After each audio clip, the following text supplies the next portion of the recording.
প্রথমবারের মতো সৌদি আরবে নিযুক্ত বাংলাদেশের রাষ্ট্রদূতের উদ্যোগে প্রবাসী বাংলাদেশিদের নিয়ে আয়োজিত হলো ব্যবসায়িক সেমিনার, যেখানে অংশ নেয় দেশটিতে বসবাসরত প্রবাসী বাংলাদেশি ব্যবসায়ীরা।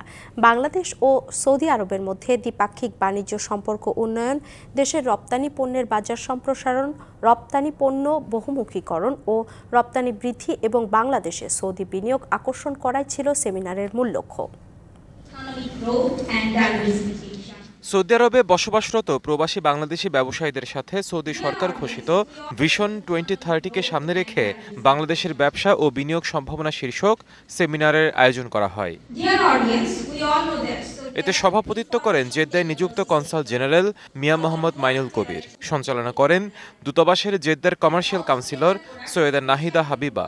প্রধান অতিথি হিসেবে উপস্থিত ছিলেন সৌদি আরবে নিযুক্ত বাংলাদেশের রাষ্ট্রদূত Mohammad Delwar Hossain.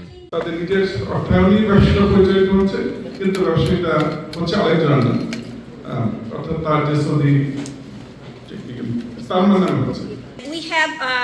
We can expand our market through e-commerce and digital marketing through this IT sector.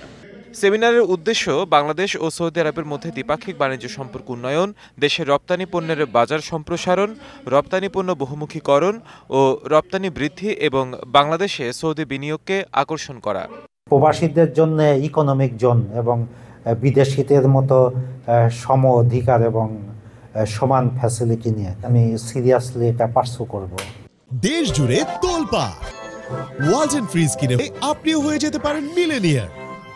ব্যবসায়ীরা বলছেন, প্রথমবারের মতো বাংলাদেশের রাষ্ট্রদূতের পক্ষ থেকে প্রবাসী ব্যবসায়ীদের সাথে এই ধরনের সেমিনার দেশের ব্যবসায়িক অগ্রগতির ক্ষেত্রে গুরুত্বপূর্ণ ভূমিকা পালন করবে।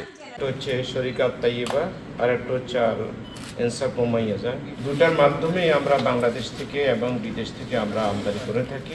আমি আসলে একদম ক্ষুদ্র ব্যবসায়ী, আমার একটা রেস্টুরেন্ট আছে আর একটা মিষ্টি শোরুম আছে। আমাদের এখানে মেন সমস্যা ছিল আগে, আমাদের এখানে আসলে বাজারটাই ছিল সমবাজার। আমার ব্যবসা করতে আপনার কাপড়, তারপরে লেদার, শুজ, অ্যাক্সেসরিজ, আপনার কসমেটিক্স, এভরিথিং আমরা। ব্যবসায়ী যারা ইনভেস্টার আছে তাদের সুযোগ সুবিধা, তাদের সমস্যা সবকিছু এখানে তোলা হয়েছে। আমি 2017 থেকে কন্টিনিউ রপ্তানি অর্জন করে আসছি।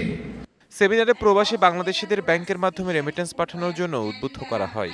বর্তমানে ম্যানচেস্টার এবং আরেকটা ফ্লাইট হচ্ছে জাপানে, দুইটা ফ্লাইট আমরা এখানে অপারেট করতেছি। সৌদি আরবে আমরা বেশ বাংলাদেশি কনস্ট্রাকশন কোম্পানি আছে, যারা আমরা কনস্ট্রাকশনের কংক্রিট, ফিনিশিং, ইলেকট্রোমেকানিক্যাল কাজগুলো করছি। দীর্ঘ 14-15 বছর পর আমরা একত্রিত হয়েছি, এটা আমাদের অনেক আনন্দিত। আমি ভবিষ্যতে জেদ্দা কনসুলেটের মাধ্যমে এবং মাননীয় রাষ্ট্রদূতের মাধ্যমে অনুরোধ করব আপনারা এই ধারাবাহিকতা অব্যাহত রাখবেন। DBC news desk.